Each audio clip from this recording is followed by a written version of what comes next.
Nós iremos fazer a leitura da passagem que Deus colocou no meu coração na tarde e noite de hoje. Peço que todos fiquem de pé em reverência à palavra do Senhor. Aqueles que não puderem, podem ficar sentados, não tem problema. O versículo que Deus me inspirou para essa ministração de hoje encontra-se no livro do profeta Oséias, capítulo 4, versículo 6, que diz assim a palavra do Senhor: o meu povo está sendo destruído por lhe falta o conhecimento, pelo fato de vocês, sacerdotes, rejeitarem o conhecimento, também eu os rejeitarei, para que não sejam mais sacerdotes diante de mim, visto que se esqueceram da lei do seu Deus. Também eu me esquecerei dos seus filhos. Essa é a palavra que o Senhor traz na tarde de hoje para a nossa salvação. Por ela damos graças a Deus. Podemos nos sentar, por favor. Essa ministração de hoje foi uma ministração não complicada para eu fazer, mas é um tipo de ministração que eu não estou acostumado, que é a ministração temática. Porque existe a ministração temática, a textual e a expositiva. Eu costumo mais fazer expositiva, mas Deus colocou no meu coração para falar de coisas que não são bíblicas. E por que nós cristãos tomamos isso como verdade para nossas vidas? Nesse texto que eu li, Deus ele está falando ao povo de Israel através do profeta Oséias. O problema na época não era a falta de inteligência, mas a falta de conhecimento de Deus, da sua vontade e da sua palavra. O povo na época estava se afastando de Deus, vivendo em pecado, com idolatria e injustiça. E os sacerdotes, que deveriam ensinar a verdade, também haviam abandonado a lei do Senhor. Por isso, Deus mostra que a destruição espiritual daquele povo começou quando eles deixaram de conhecer e obedecer a Deus.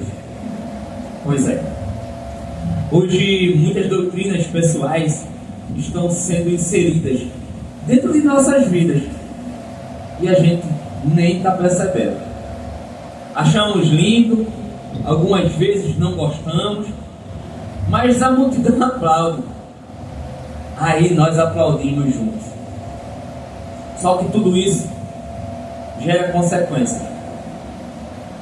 E as consequências de não conhecer a verdadeira palavra do Senhor e a não conhecer a sã doutrina é o que a gente vai tentar mostrar hoje. Vivemos em uma época em que muitas pessoas desejam as bênçãos de Deus, mas poucas se dedicam a conhecer profundamente a sua palavra. Na ministração hoje pela manhã, Dom Ivan, da Igreja Episcopal Carismática do Brasil, ele ministrou sobre que não é proibido e nem é pecado correr atrás das multiplicações dos pães, mas é muito errado a gente não se alimentar da palavra que nos alimenta por toda a nossa vida. Ele quis dizer que não é pecado correr atrás de bênçãos, mas é muito errado a gente só querer as bênçãos e a gente não querer a palavra. Aí vem a falta de conhecimento, porque quando não conhecemos a verdade, tornamos-nos vulneráveis ao engano. Satanás, ele raramente apresenta a mentira de forma evidente. Muitas vezes ele a mistura com partes da verdade. Foi assim do Éden e continua sendo ainda hoje. Sem discernimento bíblico, podemos chamar de vontade de Deus aquilo que Ele nunca aprovou.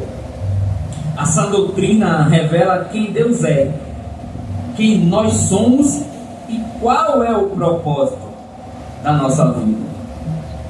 Quando a verdade e a palavra é ignorada, a fé corre o risco de ser baseada em sentimentos, experiências ou opiniões humanas. O problema é que sentimento muda, sentimento acaba, experiências passam e opiniões se contradizem, mas a palavra de Deus permanece para sempre. Como já mencionei, o profeta Oséias declarou: o meu povo está sendo destruído porque lhe falta o conhecimento. Aí eu fui fazer comparações em versões bíblicas. A Almeida, revista e atualizada, diz que o meu povo está sendo destruído. A Bíblia Almeida do século 21 diz: o meu povo está sendo destruído. Ela repete. Mas a Bíblia Ave Maria, uma Bíblia católica, no mesmo versículo diz: porque meu povo se perde por falta de conhecimento. A Bíblia Pastoral, também católica, diz: o meu povo está morrendo por falta de conhecimento. E interessante eu achei na King James. A King James diz: eis que o meu povo está sendo arruinado porque lhe falta conhecimento. Se formos fazer um comparativo de todas as versões, a gente só vê e só foca em uma coisa: queda, destruição, arruíno e coisa do tipo. Observe que o texto não diz que o povo está sendo destruído por falta de recursos, poder ou oportunidade, mas por falta de conhecimento. A ignorância espiritual produz consequências reais. Ela enfraquece a fé, abre portas para falsas doutrinas, gera confusão moral e afasta o coração da verdade. A sã doutrina não existe para limitar a liberdade do cristão, mas para protegê-lo. Assim como o farol guia os navios em meio à escuridão, a palavra de Deus orienta o crente em um mundo cheio de vozes conflitantes. Conhecer essa doutrina é conhecer mais profundamente o próprio Cristo. Quando mais mergulhamos nas Escrituras, mais somos transformados à sua imagem. Não basta ouvir mensagens motivacionais, como muito crente anda fazendo de manhã cedo. É necessário alimentar-se da verdade que corrige, da verdade que exorta, da verdade que consola e da verdade que conduz à maturidade espiritual. Muitos querem experimentar o poder de Deus, mas poucos desejam conhecer a verdade de Deus. No entanto, o poder sem a verdade pode gerar confusão, mas a verdade sempre nos conduz ao verdadeiro poder de Deus. Uma igreja forte não é construída apenas por emoções intensas, mas por corações firmados na sã doutrina e rendidos à palavra do Senhor. No Evangelho segundo João, capítulo 8, versículo 32 diz: conhecereis a verdade, e a verdade vos libertará. Quando eu parei para pensar sobre esse sermão, sobre essa mensagem de hoje, eu pensei em frases que nós cristãos começamos a falar e trazemos aquilo como verdade para nossas vidas, que não são coisas bíblicas. Frases que os cristãos usam que não são bíblicas. Irei expor algumas. Primeira: Deus ajuda, nem cedo madruga. Isso é um dito popular, não é Bíblia. A palavra ensina a dependência de Deus, não apenas esforço humano. Olha o que está escrito em Salmos 127, 1 e 2. Se o Senhor não edificar a casa, em vão trabalham os que a edificam. Se o Senhor não guarda a cidade, em vão vigia a sentinela.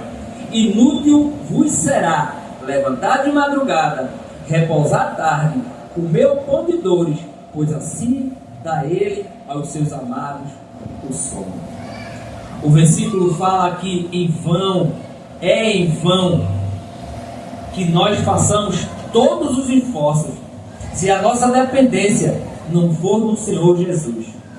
Resumindo, não adianta dormir cedo, acordar cedo e trabalhar se você não coloca o seu e o seu trabalho nas mãos do Senhor. Se você não consagra aquilo que você faz a Deus. Uma segunda frase que eu gostaria de falar é que o cair é do homem, o levantar é de Deus. A frase ela é até bonita, mas ela não existe assim na Bíblia. O mais próximo está escrito em Provérbios capítulo 24, versículo 16, que diz: 7 vezes cairá o justo e se levantará. A explicação desse versículo está na diferença entre cair e permanecer caído. O justo aqui não é alguém perfeito, que nunca erra ou nunca passa por lutas. É alguém que continua confiando em Deus. Ele pode cair muitas vezes em dificuldades, fraquezas, erros, perseguições ou dias ruins, mas não desiste de se levantar. O número 7 na Bíblia, ele também representa plenitude, ideia de repetição, ou seja, mesmo que as quedas sejam muitas, Deus dá forças para recomeçar. Já o ímpio tropeça e permanece no caminho do mal, pois não busca arrependimento nem direção de Deus. Me veio ao coração a parábola do filho pródigo. Ele pega parte de sua herança, vai para o mundo, e quando ele vê que realmente ele está caído, o que acontece? Ele se arrepende e volta para a casa do pai. E é assim que Deus está disposto, está nos esperando, mas não é para que a gente use essa frase como um jargão, né? O cair é do homem, o levantar é de Deus. Sim, mas você não use isso, nem eu posso usar para cair e depois se justificar. Outra frase que veio na minha memória no dia que eu comecei a escrever é que Deus nunca vai dar um fardo maior do que você pode carregar. Deus nunca vai te dar um fardo maior do que você pode carregar. Isso é muito sério. Se a gente for olhar profundamente a Bíblia sobre isso, a Bíblia fala sobre tentação em 1 Coríntios, capítulo 10, versículo 13. Mas ela não fala sobre sofrimento em geral. Às vezes o peso é justamente para nos fazer dependente do Senhor. 1 Coríntios capítulo 10, versículo 13 diz: não veio sobre vós tentação, senão humana, mas fiel é Deus, que não vos deixará tentar acima do que podeis. Antes, com a tentação, dará também o escape para que a pessoas suportar.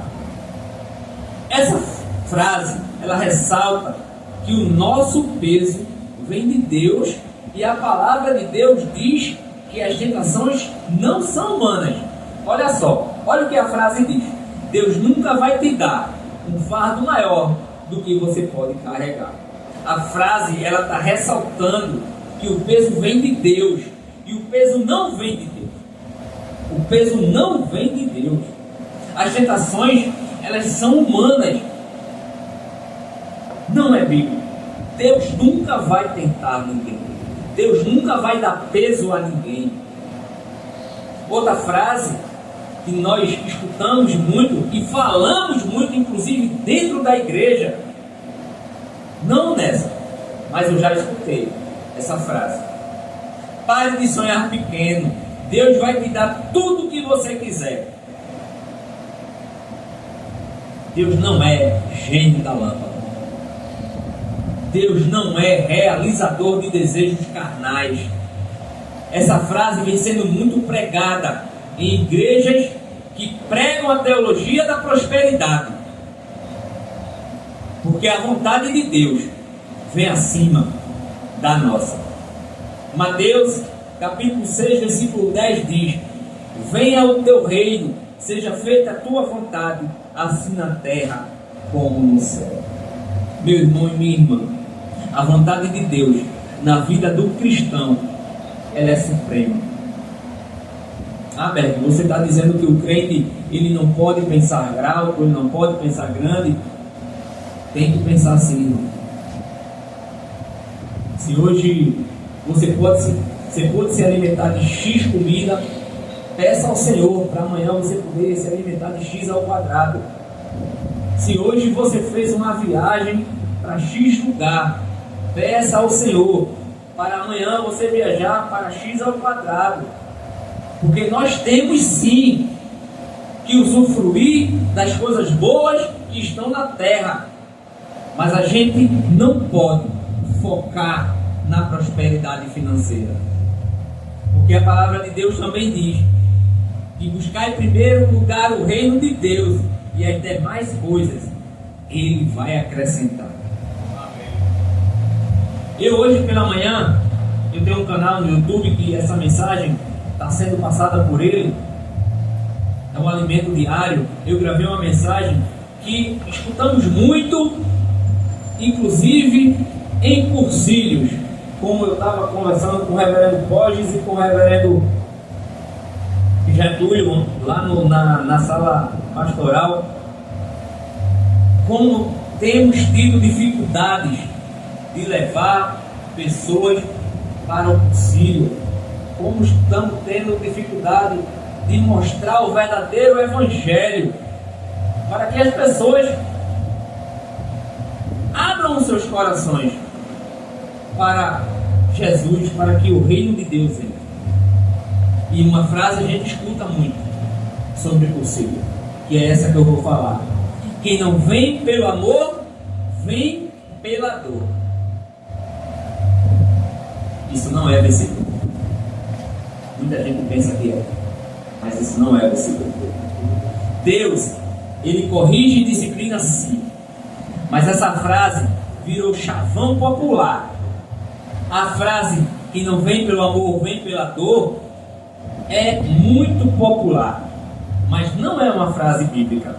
Embora pareça ter um tom espiritual, ela não expressa com precisão o ensino das Escrituras.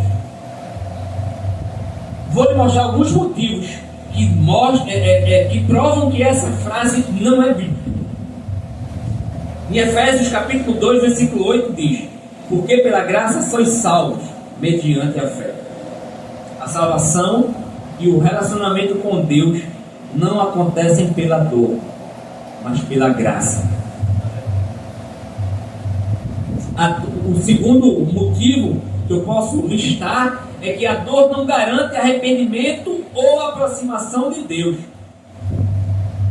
Na Bíblia, muitas pessoas sofreram e mesmo assim continuaram endurecidas. O sofrimento por si só não transforma o coração. Eu particularmente conheço pessoas que vivem no sofrimento, mas não aceitam Jesus como seu Senhor e Salvador.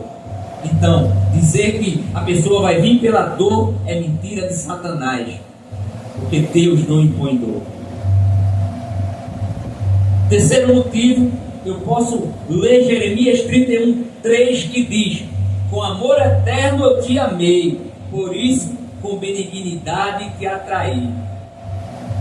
O convite principal de Deus não é a dor, e sim o amor. O quarto motivo que eu posso te falar é que lá no Salmos 119, versículo 67 diz: antes de ser afligido eu andava errado, mas agora guardo a tua palavra. Deus, Ele pode usar a dor sim, para nos ensinar, mas isso é diferente de dizer que quem rejeita o amor necessariamente virá pela dor. Uma forma mais bíblica de expressar essa ideia seria: Deus nos chama pelo amor, e em sua soberania Ele pode usar até a dor para nos ensinar e nos aproximar dele. Essa formulação reconhece que Deus usa diversas circunstâncias para trabalhar em nossas vidas, sem transformar a dor em uma regra universal de conversão ou crescimento espiritual. Outra frase que nós escutamos muito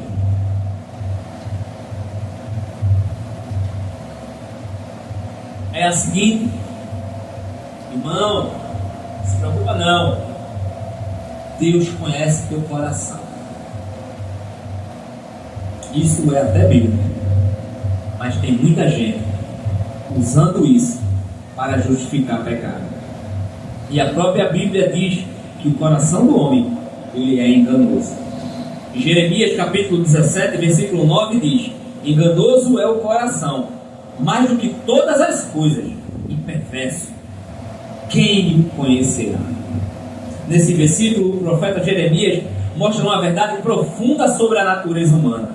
O coração do homem sem Deus pode enganar até a própria pessoa. Mas na Bíblia, coração não fala apenas de emoção, mas da mente, de desejos, de intenções e vontades.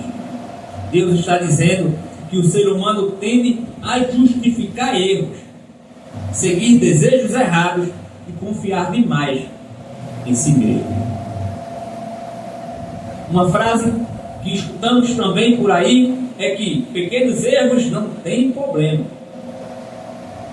A Bíblia nos alerta que um pouco de fermento leva leveda a toda a massa. Isso está em Gálatas, capítulo 5, versículo 9. Paulo usa a imagem do fermento para mostrar como algo pequeno pode influenciar tudo ao seu redor, para o bem ou para o mal. No contexto da carta aos Gálatas, Paulo estava alertando sobre falsos ensinos. Algumas pessoas estavam tentando convencer os cristãos de que, além da fé em Cristo, era necessário seguir certas práticas da lei judaica para serem salvos. Então, Paulo ensina que um pequeno erro doutrinário pode contaminar toda a fé, que um pecado pequeno tolerado pode crescer e que uma má influência pode afetar toda a vida espiritual. Assim como um pouco de fermento muda toda a massa do pão, pequenas concessões também podem transformar o coração e o comportamento de alguém. A aplicação é muito prática. Cuidado com aquilo que você se alimenta. Pequenas decisões moldam grandes destinos. E aquilo que parece insignificante no momento, hoje, ela pode dominar o seu e o meu amanhã. Nem sempre a queda começa grande. Muitas vezes ela começa com um pequeno fermento que foi permitido permanecer lá atrás, quando a gente poderia cortar o mal pela raiz. Uma frase muito dita também é: se Deus fechou a porta, é porque não era para você. Vamos lá. Nem toda porta fechada vem de Deus. Às vezes é consequência, é atraso, é aprendizado ou é batalha espiritual. Muitas vezes as coisas acontecem em nossas vidas por total responsabilidade nossa, e a gente quer colocar a culpa em Deus. Ah, Deus fechou a porta. Não, Deus não fechou a porta não, irmão. Tu começou a acordar tarde, não fosse para o trabalho, chegasse tarde, a culpa não é de Deus que tu fosse demitido. Deus não fechou porta nenhuma. Tu que procurou.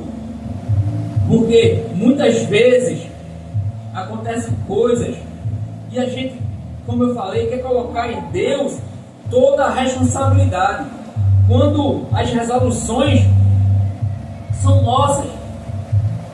Agora, muitas vezes a gente não tem conexão com Deus e Deus não nos orienta, aí é diferente. Uma frase que eu escutei um dia desse é que crente não pode ficar triste. Quem foi que disse isso? Muitos homens de Deus sofreram tristezas profundas. Davi, Elias, Jeremias e até o próprio Jesus chorou. O cristão pode ficar triste, sim. A Bíblia mostra homens e mulheres de Deus passando por tristezas, angústia e até lágrimas profundas. O próprio Jesus chorou. Davi escreveu salmos em meio à dor. Elias quis desistir. Jó sofreu intensamente. E o humano Paulo falou sobre aflições e abatimento. A diferença não é a ausência de tristeza, mas onde colocamos a esperança durante ela. Salmos 30, versículo 5 diz: o choro pode durar uma noite, mas a alegria vem pela manhã. O problema não é sentir tristeza. O perigo é viver sem esperança, sem buscar a Deus no meio dela. Ser crente não transforma alguém em uma pessoa sem emoções, mas transforma alguém em uma pessoa que, mesmo ferida, sabe para onde correr.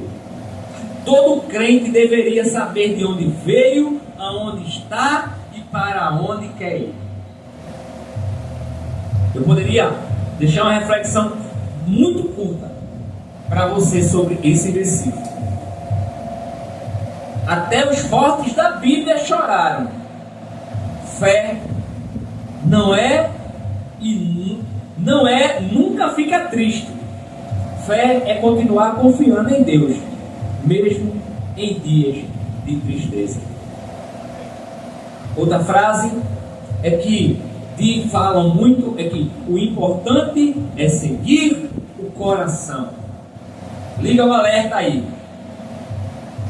A Bíblia manda seguir a vontade de Deus, não o coração. Provérbios 3, versículos 5 e 6 diz: confia no Senhor de todo o teu coração e não te estribeis no teu próprio entendimento, reconhecendo em todos os teus caminhos, e Ele endireitará a tua veredas. É para a gente confiar no Senhor de todo o nosso coração. Não é para a gente confiar no nosso coração, porque o profeta já dizia que o nosso coração é enganoso. Esse texto é um convite à confiança total em Deus. Confia no Senhor de todo o teu coração. Deus não quer uma confiança parcial, apenas quando tudo dá errado. Porque tem gente que usa Deus como o Deus extintor. Tem um extintor aqui, isso vai fazer uma alegoria, porque as pessoas pegam o extintor para apagar fogo, e muitas pessoas hoje pegam na cruz só quando estão em problemas, quando estão precisando, porque quando estão na fartura se esquecem de Deus. Um dia pede a Deus para ser abençoado, para Deus prover financeiramente, para aquela pessoa pagar dívidas, fazer feira, e etc e tal. Aí quando Deus provê, quando o dinheiro está no bolso, esquece de abençoar os irmãos. Igreja é isso.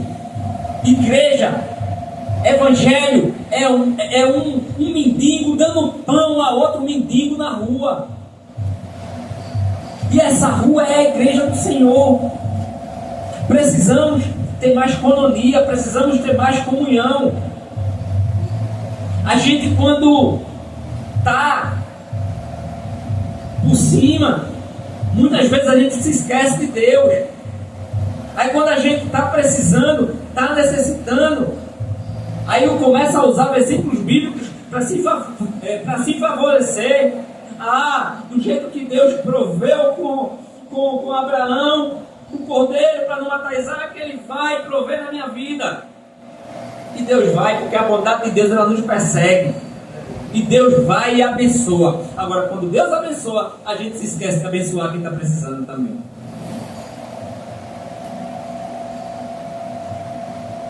Reconhecer Deus em todos os nossos caminhos É incluir Deus em tudo. É incluir Deus quando a gente vai escolher um marido, ou quando vai escolher um namorado. Para ter marido, vai ter que namorar, né?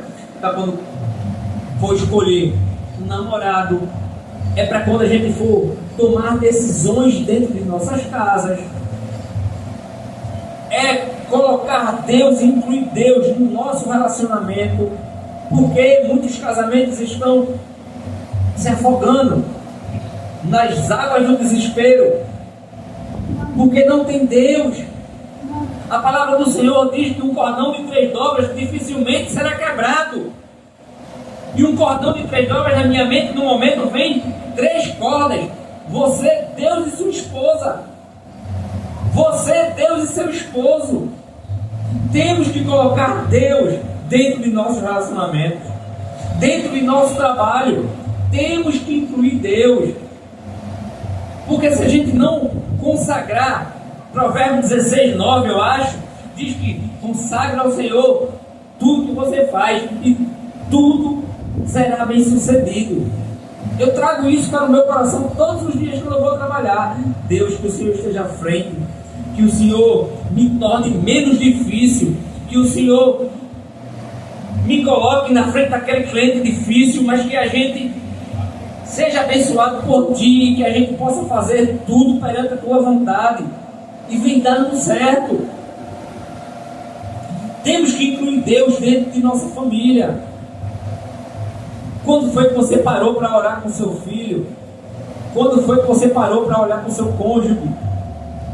Quando foi que você trouxe sua família na igreja?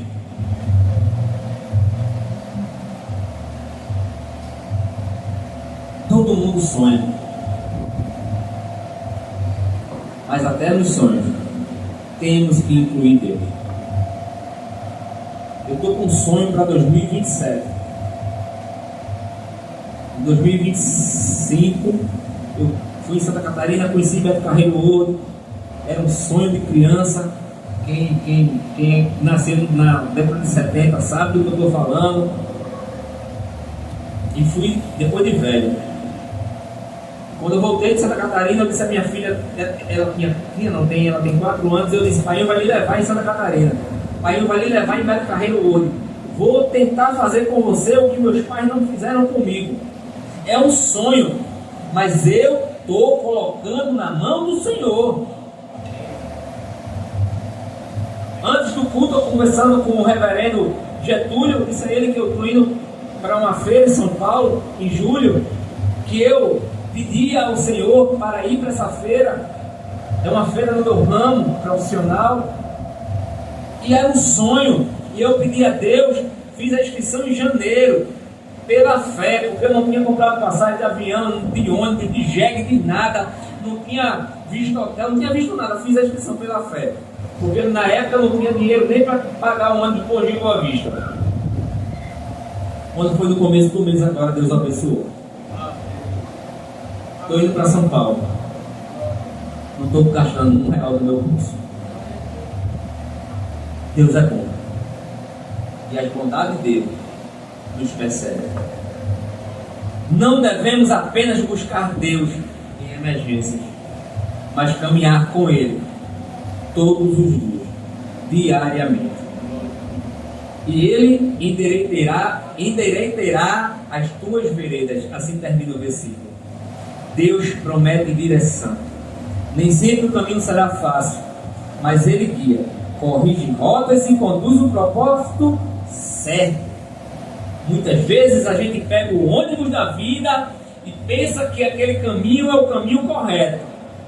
E Deus diz: desce desse ônibus, porque tua rota é outra. E às vezes a gente é teimoso e não desce. E quando a gente se arrepende é tarde. Ah, mas aconteceu isso comigo, Deus me castigou. Não, Deus não me castigou. Você não desceu do ônibus, você foi para o destino errado, e lá você vai ter que pagar o preço. Quando a gente escuta a voz do Senhor e desce do ônibus e pega o ônibus correto, a gente não paga preço. Não sei se você conseguiu entender, mas eu estou entendendo. Porque quem confia apenas em si vive perdido nas próprias limitações. Mas quem coloca os seus caminhos na mão de Deus encontra direção até em dias difíceis. Pois é, meu irmão, pois é, minha irmã, eu espero em Deus que todas essas breves explicações que tenho no coração possa ter nos dado maior entendimento da palavra de Deus, pois quando não temos conhecimento da palavra correta, fica muito fácil dos lobos nos enganarem. Essa mensagem que eu trouxe hoje não é só para as ovelhas ficarem alertas, mas é para mostrar também que é de obrigação dos evangelistas, dos pastores, dos pregadores e condutores da palavra de Deus, para que eles possam levar a sã doutrina e não só palavras que encham egos do rebanho e bolsos de igreja, porque é disso que a internet está cheia. Não estou aqui para agradar a ninguém, eu estou aqui para trazer o evangelho de nosso Senhor. E hoje nós vemos sofrendo com falsas doutrinas, igrejas cheias e outras vazias. Na maioria dos casos, as igrejas que vivem vazias hoje é porque elas pregam a sã doutrina, e as que vivem cheias é porque pregam a teologia da prosperidade, é porque pregam o massageamento de ego. Pessoas usam a Bíblia, a minha está ali, como um cardápio. Abre, lê o que quer. Isso aqui não me interessa, não é para mim. Eu conversando com uma pessoa uma vez, eu disse: você é interessante, você lê toda a Bíblia, mas quando chega nas cartas que Paulo escreveu, você pula. Por quê? Sabe por quê, irmão? Paulo, ele exortava a igreja, e quando chega no livro de Gálatas, Paulo rasga o verbo. Paulo prega o verdadeiro evangelho, e é esse verdadeiro evangelho que estamos precisando, porque o evangelho é a bússola do crente. Não que a gente vá para o céu como Elias foi com trigo e tudo, mas temos que procurar todos os dias a verdadeira palavra do Senhor e a sã doutrina. Que o bondoso Deus ele possa estar abençoando o nosso restante de noite, e que a nossa semana seja uma semana abençoada por Deus. Eu gostaria de orar.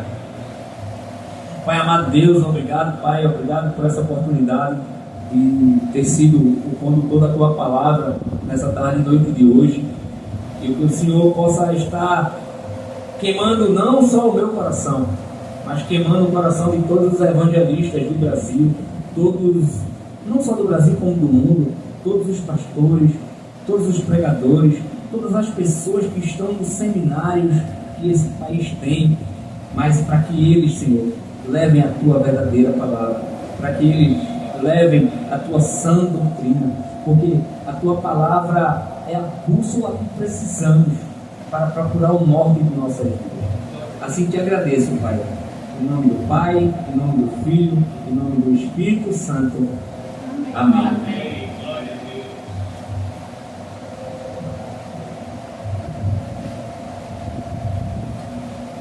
Acabamos de ver uma pregação de nossa jornada dominical, e vocês que viram esse vídeo, que estão assistindo ao vivo ou posteriormente um momento de sua escolha, saibam que a Igreja Cristã Episcopal Cafarnaum fica na rua Doutora Clara Nunes, aqui